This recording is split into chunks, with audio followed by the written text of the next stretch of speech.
took birth in a devotee family, and she is initiated by His Holiness Bhakti Swami Maharaj.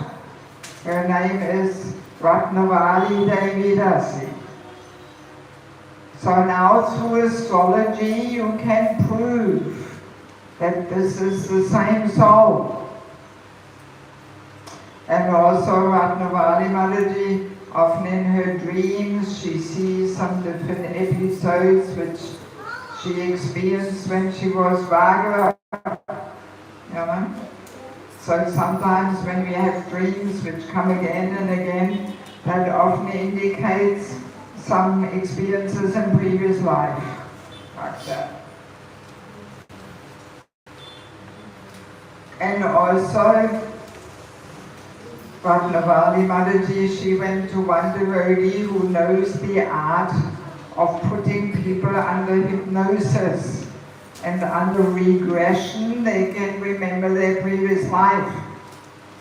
So Ratnavali Mataji did this, and she remembered so many things when she was Bhagava.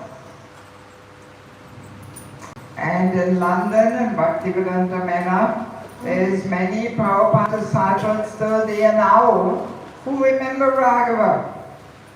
And when Ratnavali Mataji meets them, you know, that feeling of we know each other somehow. You know? So we may also have that experience that we meet somebody and we feel, oh, we know each other for many years, but here we are, we meet for the first time.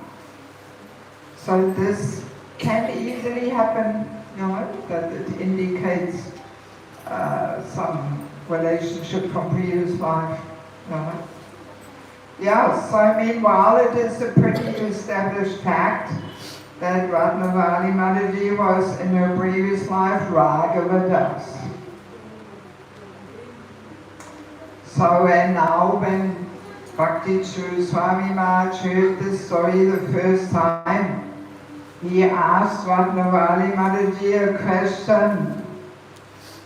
So what would be the most obvious thing to ask? Any idea what is the most obvious thing to ask her? You listened to the recording, did you? No? Maharaj, I think he asked when you were Raghava Das Brahmachari, at the moment of death, whom you were remembering? Exactly. The question is, obviously, what the hell happened? Before you were in a British man's body, now you're in Indian Mataji's body. How did this all go on? So what did you remember? You know, because our attachments and our consciousness at the moment of death, that determines our next existence. Yeah, so that's what he was asking. Who did you remember?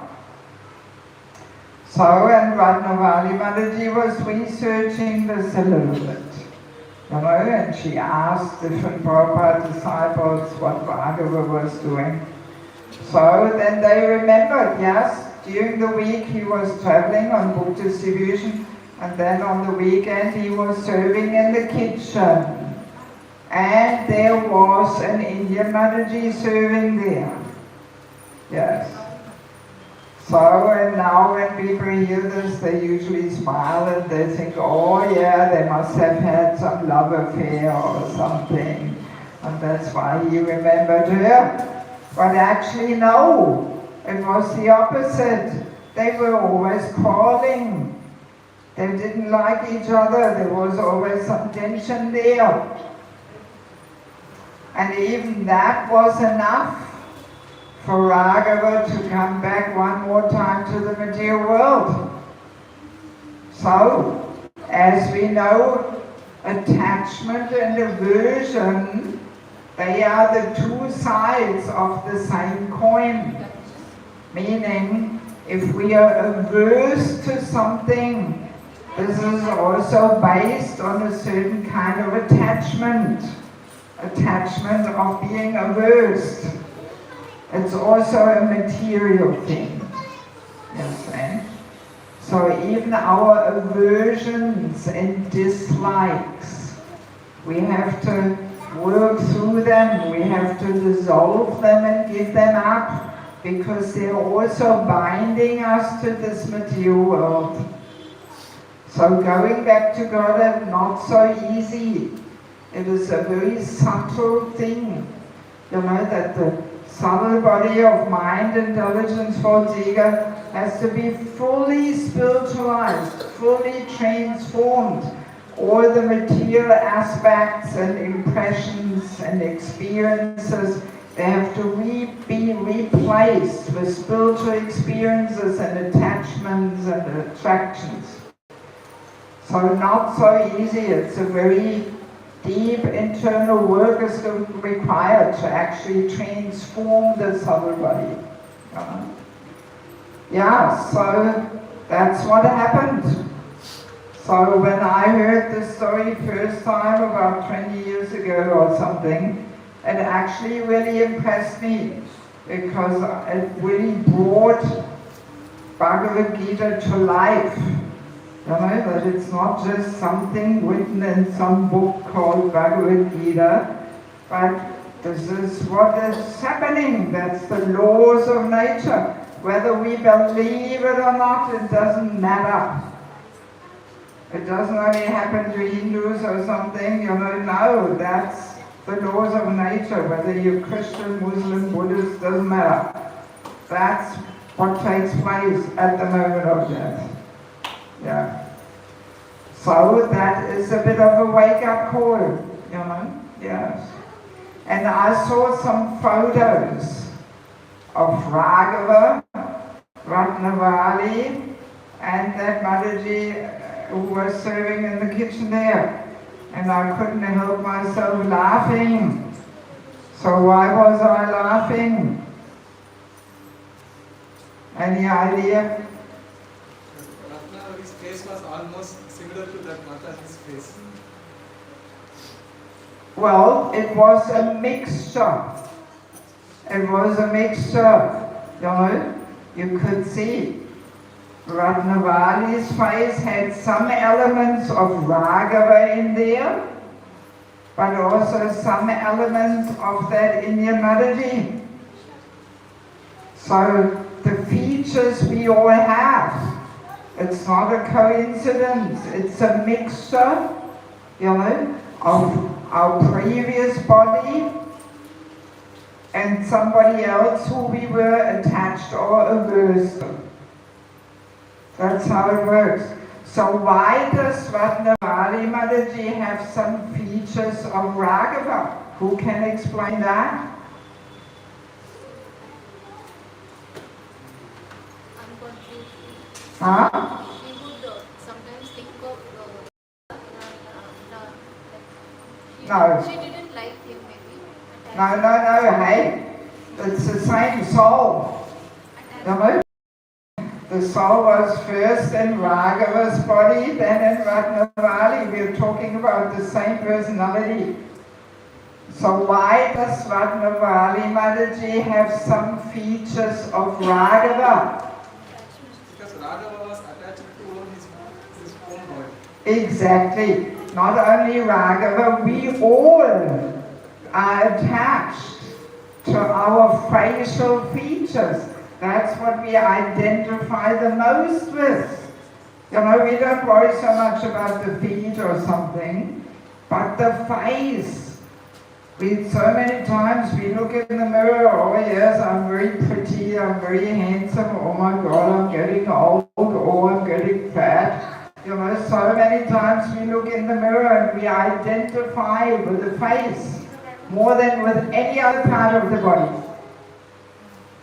So that's why Ratnavali, you know, had some facial, or has some facial features of her previous birth, of her previous body, and then some of that Indian Mataji.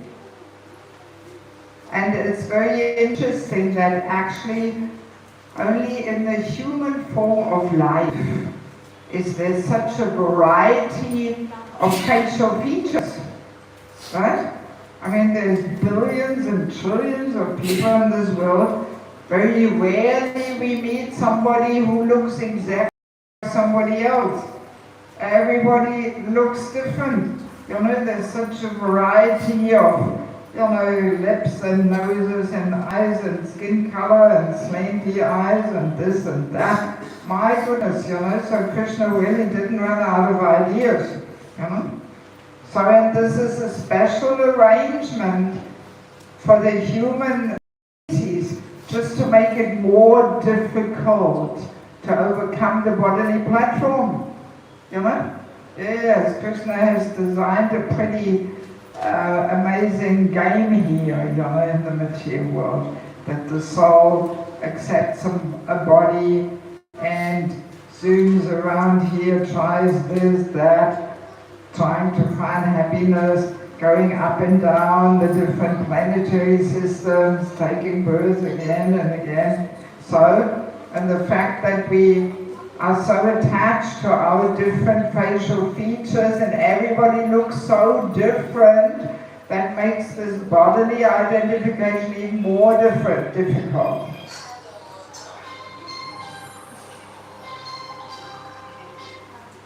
Like in other species of life, if you look at the ants or the mosquitoes, they don't have so many different facial features. At least I can't see it. So, but human being, oh my God, So just to make the whole thing more difficult, yeah. And like, sometimes we find that a child, a son, looks exactly like the father. So usually we say, oh, it's the genes, right? But no, it's not the genes, because so often the son doesn't look at all like the father or mother, but sometimes he does.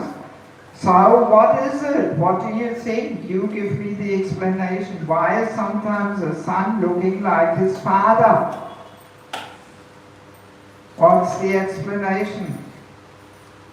We find some association in their previous birth. Exactly. Not only association, but deep attachment. Yeah. Yeah. They were somehow connected, related, maybe not as father and son, maybe as mother and son, or mother and daughter, or whatever. But some attachment was there. And that's why they take birth in the same family. And that's why they have the similar facial features. Yeah. And like twins, when they take birth, from the same womb at the same time. And sometimes they look exactly the same, like maybe some of you know Jananivas and his twin brother Pankajangri. So they looked so much the same. I mean, I never knew with whom I'm talking. I had to ask them, who am I talking? Is this Jananivas, is this Pankajangri? I couldn't keep them apart, And I heard that Pankajangri Prabhu, he was once saying, in our previous life, we were husband and wife. And we were so attached that now we took birth in the same womb at the same time. And then he was laughingly saying, and I was the wife. Yes, so from a spiritual point of view, we find some deeper explanations there, not that it's just the genetic thing or whatever, Yeah. Yes, and then there's a few other little details that Ratnavali Mataji, she has some birthmarks. She has a mark on the forehead and she has a birthmark across the belly. So when I was working in my medical field, I was working with early born babies. And I had to treat them through reflexes. We can enhance their development.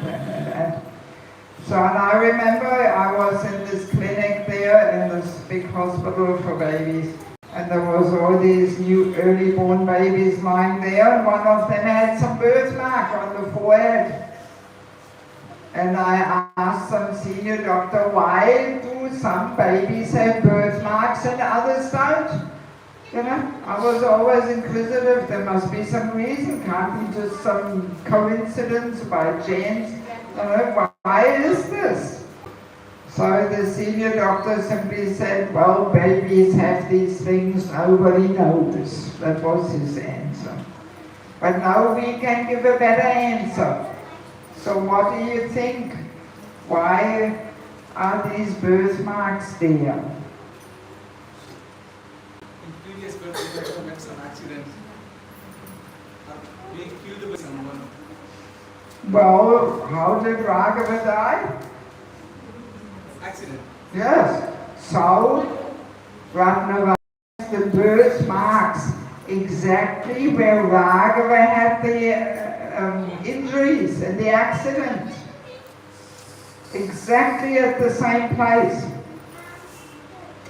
And this is very logical because if we leave our body and a traumatic impact, you know, like accident, then the mind thinks, oh my head, oh my belly, and then these impressions go into the subtle body, and the subtle body takes the soul to the next room, and even there, in the room of the next mother, the person still contemplates, oh my head, oh my belly. So, and these impressions manifest then as birthmarks.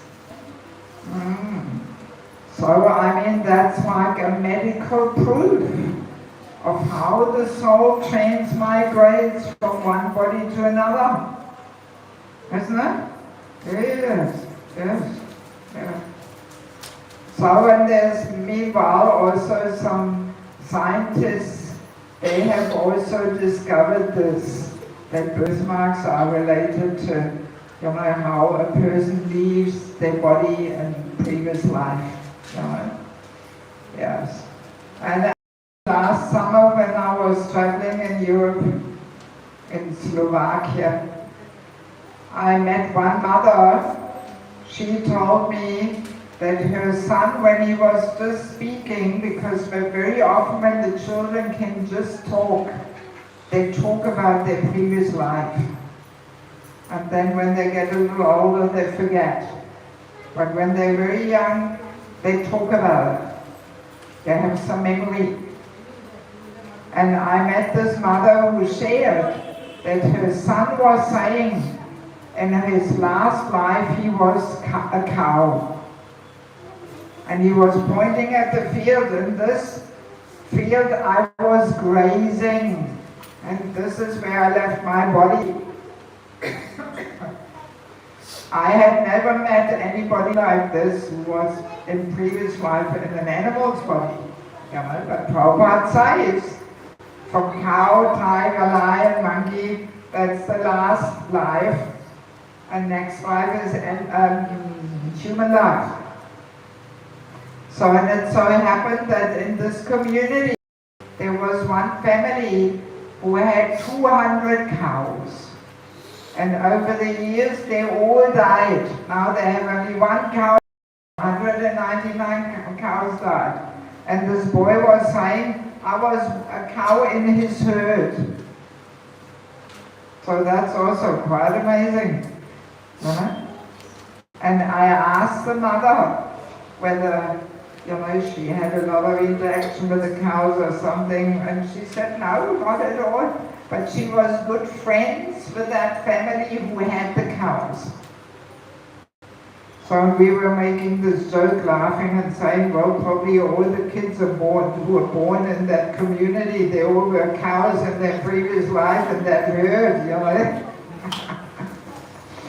And I mean, it's quite natural, you know, if cows are taken care of by devotees, they get prasadam, they hear kirtan, and so then in the next life they take birth in the devotees, the family, you know, yeah, and continue there. Yeah. So quite amazing. Yeah, so when kids are small, they can have that memory, they remember.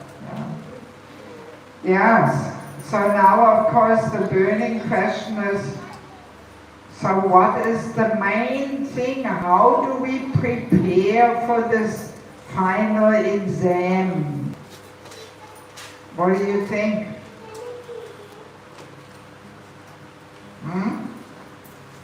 What's the main and foremost way to prepare?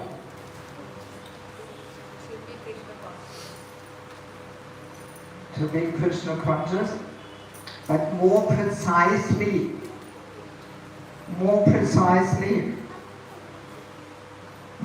Nobody has an idea? Come on.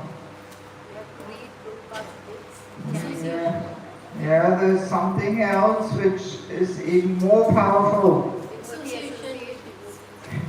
Now you're guessing. Surrender. One process is even more powerful. Huh? Hare Krishna Mahamantra. Yes, to chant the holy name. Because it's all about the relationship. We are tested at the moment of death. Which relationship is the most important one? Right? And the chanting is what helps us to re-establish this lost and forgotten relationship. It's in the chanting. So Krishna extends himself into the material world by giving us his holy name. And by chanting the holy name, we can actually directly get his association. We get the same benefit as meeting Krishna face to face by chanting. Yeah. So that is the main and foremost way how we reawaken this relationship. Because that's, we have tested which relationship is most important. So, but this chanting, it's a very deep science. If we just walk around, that will not do much at all to the relationship. That will not reawaken that lost and forgotten relationship. Only when we chant very deeply in our heart, returning to Krishna mindfully and feelingly call out to him, appeal to him, oh Krishna, please accept me, longing for the relationship. This is how we are meant to chant. And when we chant like that, then something will happen in our relationship with Krishna. Then it will become tangible reality. Yes. But usually when we chant, we think of so many other things and we do other things and on the mobile phone, so many things. So that kind of chanting is not really doing much for our relationship with Krishna.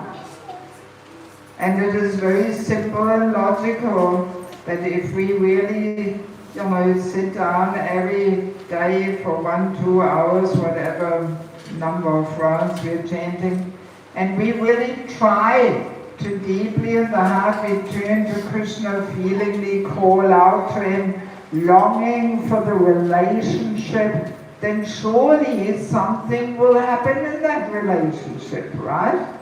Yes, very simple, But if we ignore Krishna and simply think of so many other things while we are mumbling something there, that will not do anything for the relationship. So it's all in the chanting. We have to take this chanting very seriously, Yes. And that was the most powerful way to really prepare for this moment of death, that we can really Krishna. Actually, as devotees, we have to learn to live in two realities. There is this one reality of being in the material world, which Prabhupada describes as a nonsensical stage performance. That's a very nice way how to put it. You know, a crazy circus. Every life we accept, you know, some nationality, somebody. Okay, one life we are Indian man and we run around, running, thinking, oh, I'm so important, I have so many important things to do. And then death comes, curtain closes, finished. And the next life, oh, woman's body in Germany, if you're unlucky. So, and then again, we think, oh, I'm so busy, so many important things, running, you know. And then again, curtain closes, show is over, finished. So like that, lifetime after lifetime, nonsensical stage performance. It's a very flickering reality. It's like an illusory reality, because at the moment of death, it's all finished. All the things which are now so important to us at the moment of death have no significance whatsoever. Yeah. So at the moment of death, the only thing that is eternal reality is my relationship with Krishna. That's actual reality. That we take from lifetime to lifetime, because that's the eternal reality. So we have this nonsensical stage performance on one hand, and then we have eternal reality on the other hand. And we have to learn to function in both of these realities, right? Because after all, we have a material body, we have our duties, our job, our family, so we have to function in that nonsensical stage performance. We have to go along with the game somehow and play the game. But actual reality, eternal reality has to be my relationship with Krishna. You see? And through the process of chanting, this eternal reality becomes more and more real and prominent. In the beginning, when we come to Krishna consciousness, then this crazy circus there is reality for us. But then as we sincerely practice, you know, then my relationship with Krishna is eternal reality. And alright, just for the sake of playing the game, we are going along with the crazy circus. Oops. So what are we doing now? Well, sound system is still working, so we can continue talking. Yeah, so basically Krishna consciousness is meant to bring a whole transformation of what is reality, right? And the main key to get this transformation is by chanting the holy name. That will reconnect us with Krishna, that will strengthen that reality. Because, yeah, if we don't give that reality attention, then very easily at the moment of death, there will be some lamentation. Oh, I blew it again. I missed it. I gave so much time and energy to so many other things, but the whole thing with Krishna, I blew it again. I did not give enough time for that. You know, that may be there that we are lamenting. Time is going. Let me see if there's anybody who has some question.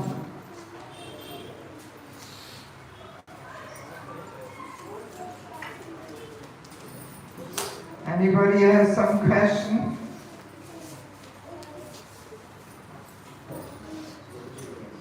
Yes. Yeah, you were telling actually like we have to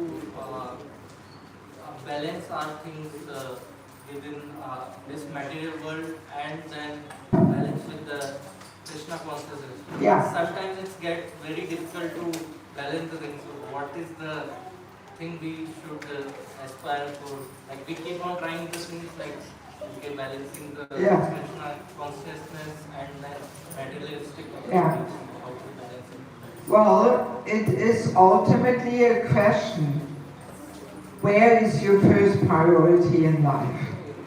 How much importance are you really giving to that process of bhakti? You know?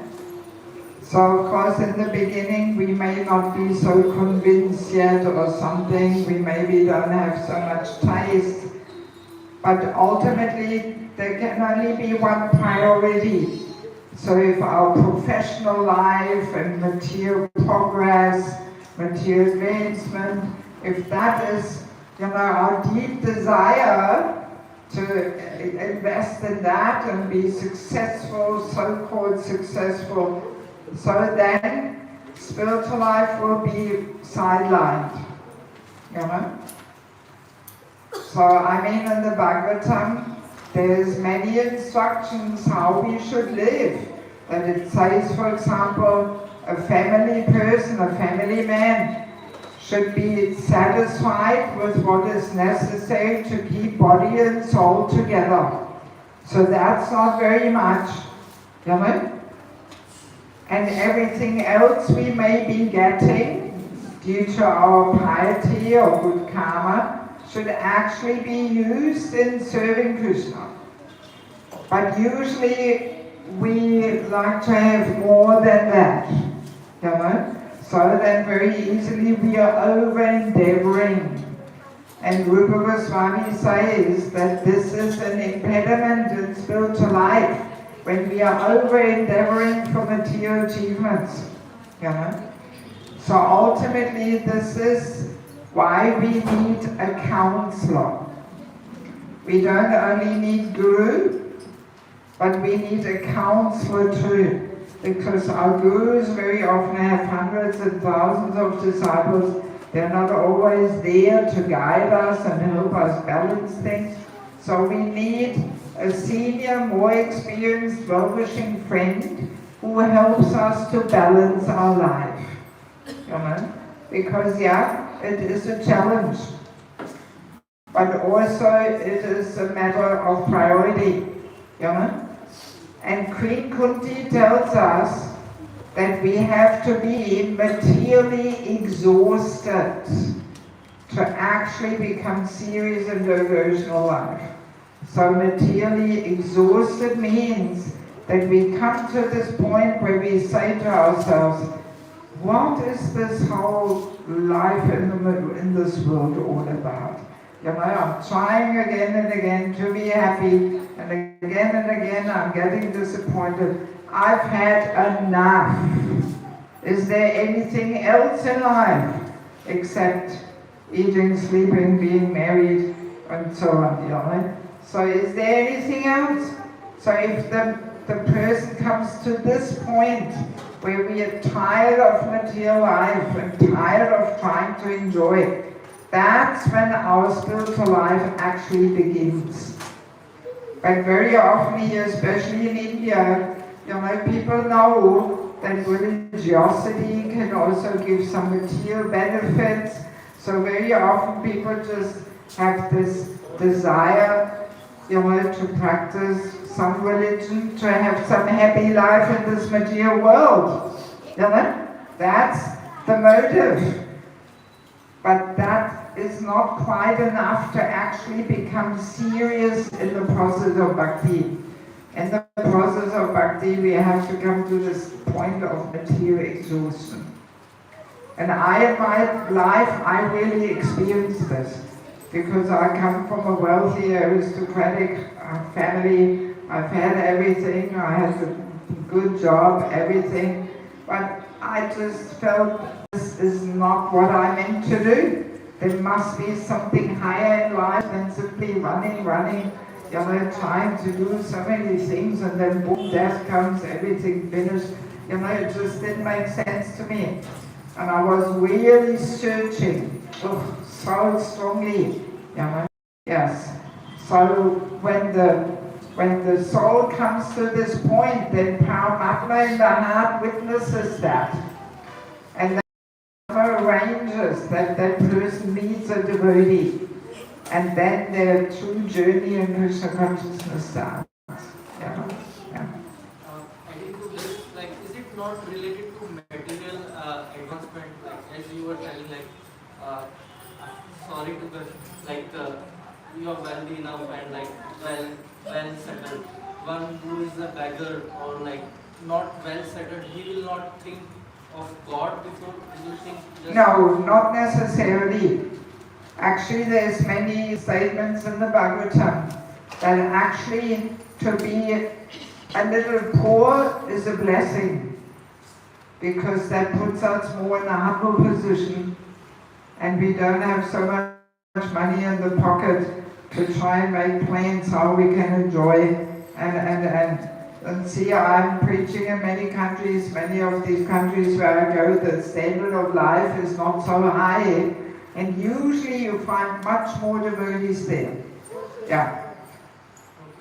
Yeah, so it's not like that necessary. There's so many rich people in this world, they don't want to know about Krishna consciousness. But I mean, in my case, I have this feeling that must have had some connection in my previous life.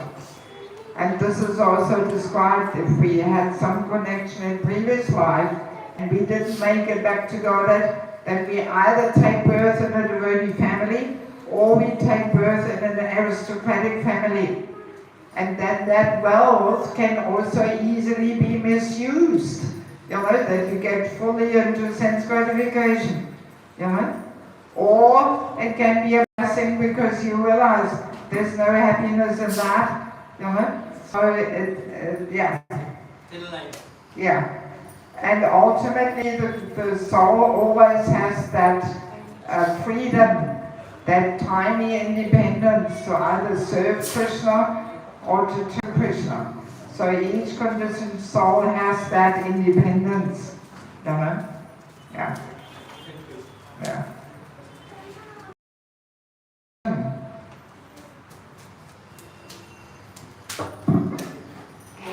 Let me quickly take these books and say a few words about each one.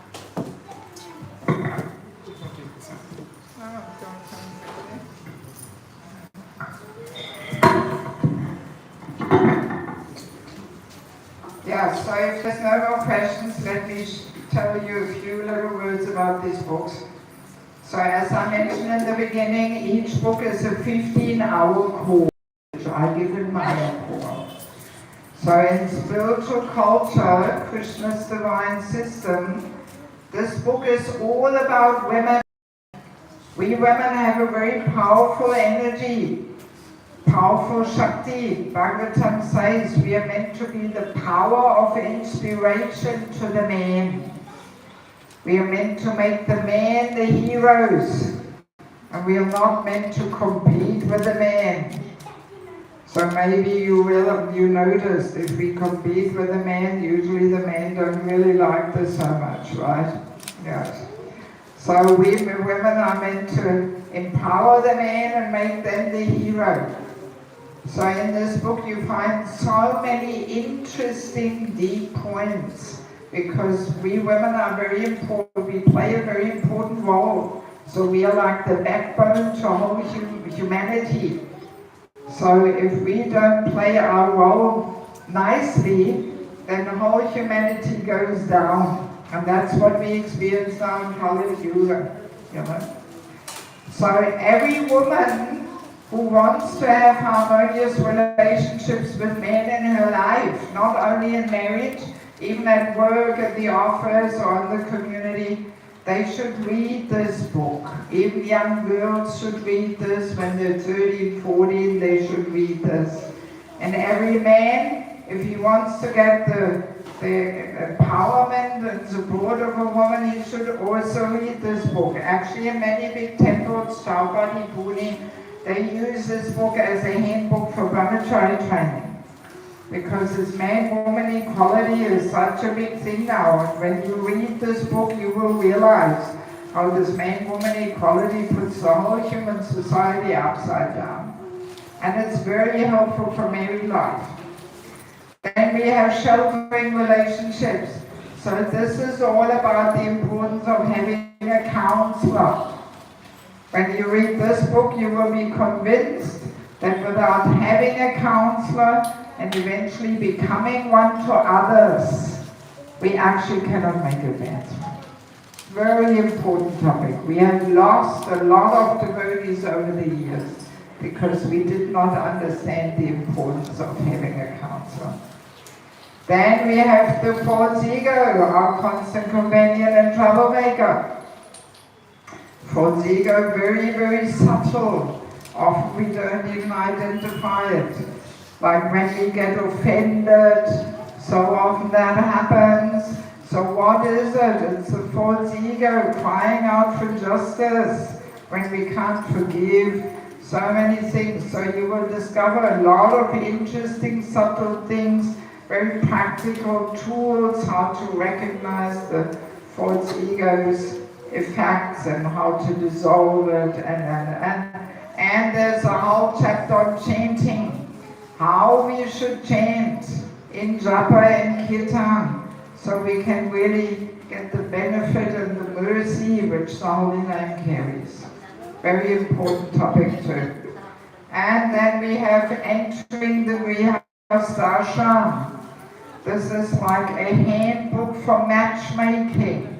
How to see that a boy and a girl are compatible for marriage. Yeah. Here in India, people only look at caste and money and nothing else much. But there's so many other levels of compatibility. We should consider similar taste and mood and character and commitment to devotional life and you know, otherwise very easily there's dissatisfaction in marriage. Well, on my travels around the world, I meet so many couples from Indian background who are mismatched and unhappy. So in this book you will find over 200 topics which a man and a woman should discuss with a cool head to see, are we compatible or do we have similar goals in life and. So it's a very important book for all those who are not married yet and also for the parents to help their children find a compatible partner. Because Shastra says it's the duty of the father to find a husband for the daughter. So, but we have to know how to do it, you know? Because the divorce rate now in India is increasing, and this is because of bad matchmaking. Then we have family life as an ashram, secrets of success. It's like a handbook for successful married life in Krishna consciousness. Very practical, so many guidelines and tips. How the wife should treat the husband, how he should treat her, and the roles and duties and so many things. And there's a whole chapter on physical intimacy in marriage. How to live this principle of no illicit sex in marriage. People are a little confused over this and nobody's talking about it, especially here in India. And people are at a loss how to make it work. So I did some research and I came across very interesting episodes with Prabhupada, where he says things which most devotees have not even heard. And they add a different perspective to the whole topic. So I hope this book will make our family life more Krishna conscious and at the same time harmonious and emotionally balanced. And then we have the Vanapasa, meeting death with joy.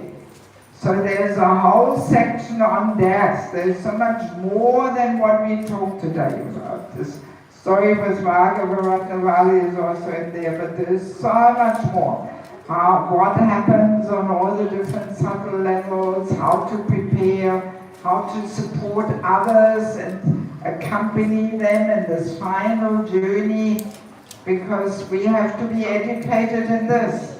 You know, parents are leaving, grandparents, senior devotees, sooner or later we are leaving. So we have to know how to give that maximum support.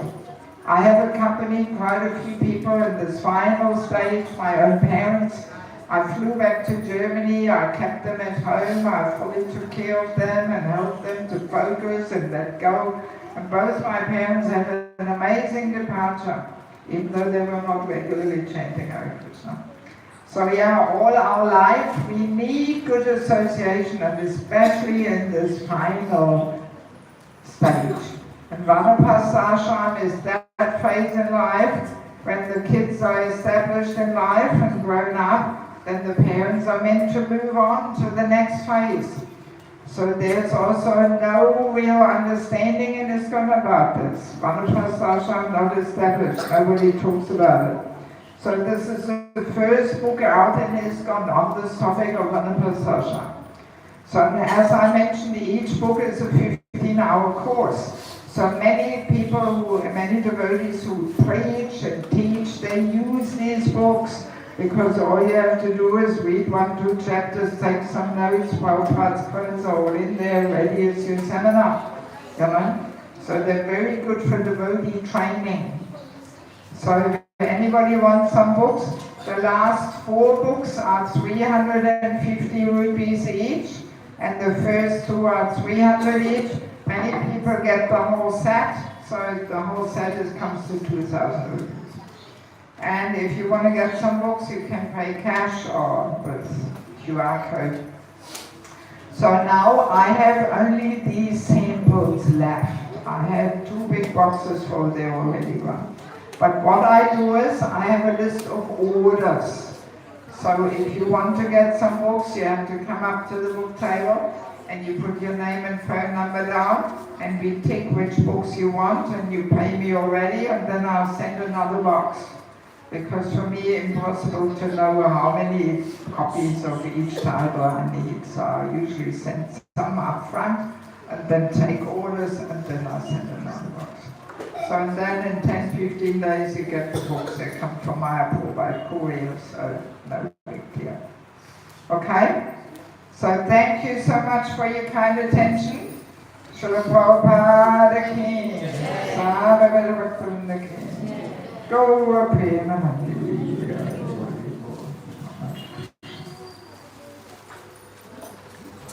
Okay? So, you need the manifest book. Yeah, so shall we do this now with the book? So you want to do Dharma Anta Arti now?